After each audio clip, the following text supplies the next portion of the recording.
Okay, guys, I got a topic today on a minor standard for the paper 5 test that I kind of missed because it's new, and that is geometric random variables or geometric distribution.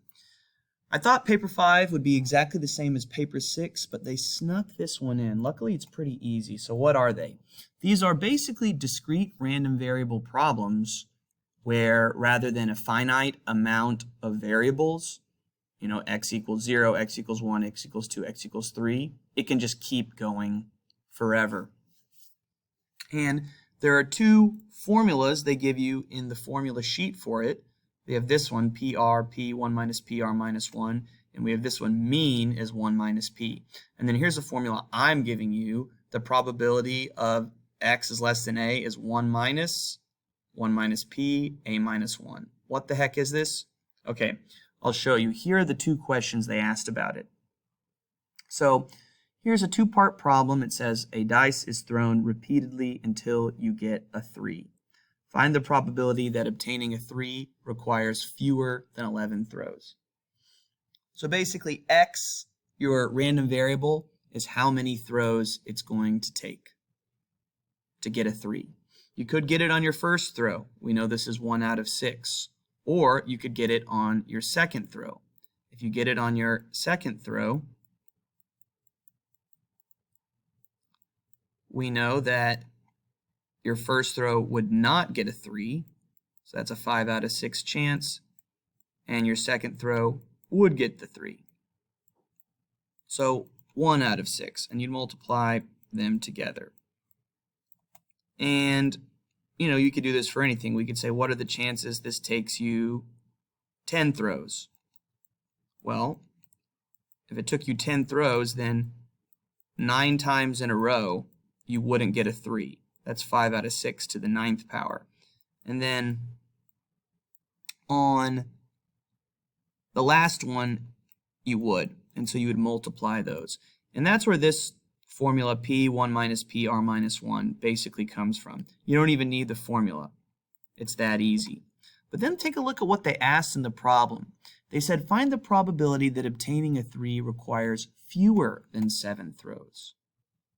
So fewer than is an inequality, fewer than 7, which means we would have to do the probability of getting it on the first throw, x equals 1, and add that the probability of getting it on the second throw,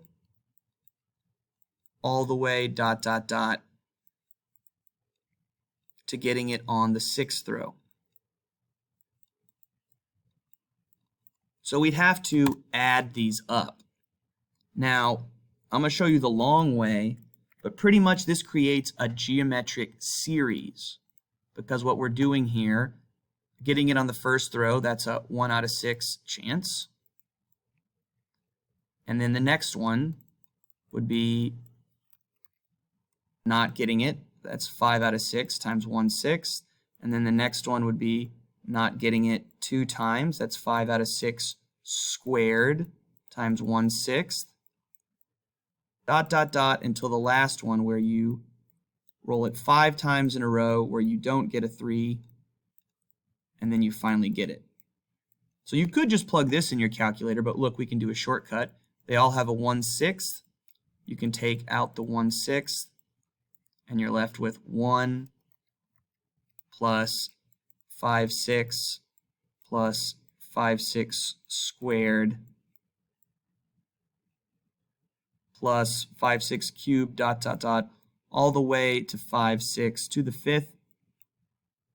This is clearly a geometric series where we have the formula a 1 minus r to the n, r being the number you're multiplying, over 1 minus r. So if you apply that to what is in the parentheses here, as in between these parentheses, here's the geometric series.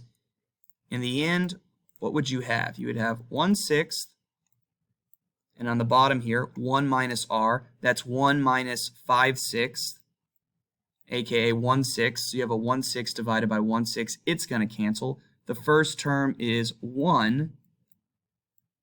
And all you're left with is 1 minus r, 5, 6, the number we're multiplying every time,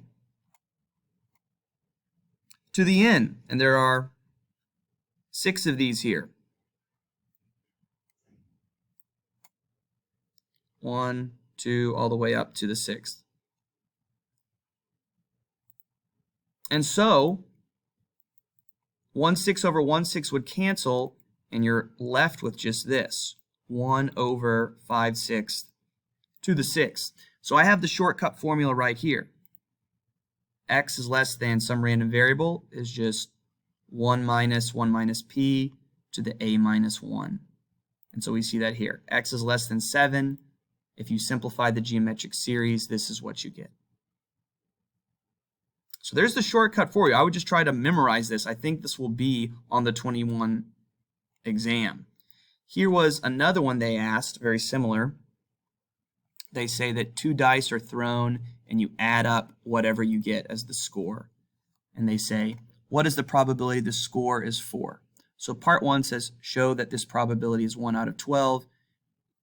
You're just taking the 3 outcomes that can add to 4, 1 plus 3, 2 plus 2, 3 plus 1, out of the 36 possible. There you go.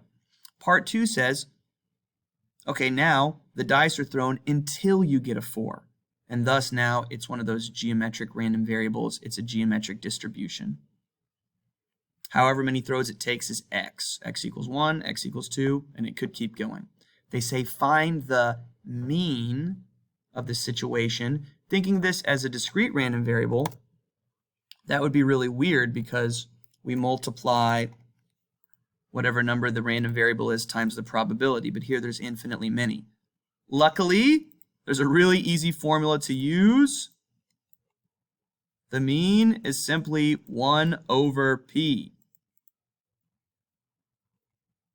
So in this problem, p is the 1/12 you already did, and there's the mean. Really easy, that's why it was just a 1-point problem. Part C, find the probability that a score of 4 is obtained on the 6th throw. And so the idea here is that it takes you 6 throws, meaning you're going to not get a score of 4 5 times in a row, and then you will. So this is your answer. Now, there is a formula for this. I just thought about it as just basic probability, right? 6 events happen in a row. The probability of the first 5 is 11 out of 12, and then the probability of the next one is 11 or 1 out of 12. They do give you this little formula right here to use too, if you would prefer to use it. Finally, what is the chance that p of x is less than 8? As in all of the probabilities where it takes less than 8 throws. Well, we could just use the shortcut formula. What is the shortcut formula? 1 minus p. So it's simply here 1 minus p to whatever the number is, they say less than 1. So all that is 11/12 to the 7th power. And there it is. There's the exact answer, and you could multiply it out in your calculator. So that's a super shortcut. It's only 2 points. Look, I did it the long way right here on this page, showing all 8 terms of the geometric series, or I guess 7 of them rather. And you can see there's the formula again with it canceling. But now you have a shortcut to jump to straight there. Okay, so discrete random variable problems where they give you what a random variable could equal, and you do a probability distribution table, or you find an expected value or the variance using those formulas, they're possible. But if the amount of random variables could go on forever, that's when you can use these 2 formulas here. If they ask you for the mean, it'll probably just be a little 1-point problem. There's your formula. And if they ask you for the probability less than a certain amount, where you'd have to add a bunch of them up, and you can't just do 1 minus because there's infinitely many, boom.